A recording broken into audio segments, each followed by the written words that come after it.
ایک دفعہ کا ذکر ہے کہ ایک ریچھ اپنے غار میں سو رہا تھا۔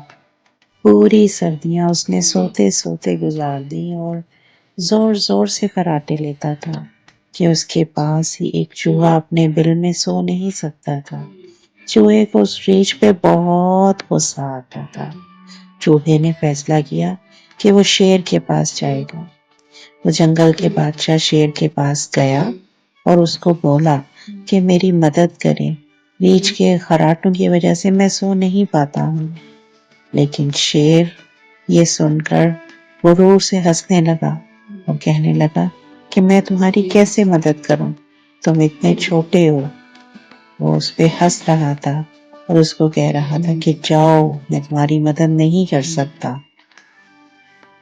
چوہا یہ سن کر بہت مایوس ہوا اور جا رہا تھا کہ اچانک اسے شیر کے زور زور سے چیخنے کی آوازیں آنے شروع ہو گئی۔ چوہا جب واپس آیا تو اس نے دیکھا کہ شیر درد سے تڑپ رہا تھا۔ چوہے نے پاس جا کر دیکھا تو اسے لگا کہ شیر کے جسم کے اوپر چیونٹیاں رینگ رہی ہیں۔ چوہے نے شیر کی مدد کا فیصلہ کیا۔ وہ کبھی شیر کے نیچے، اس کے اوپر، اس کے دائیں بائیں سے ساری چیونٹیاں ہٹانے لگا۔ جب شیر کے درد کو کچھ کم ہوا تو شیر پرسکون ہو گیا۔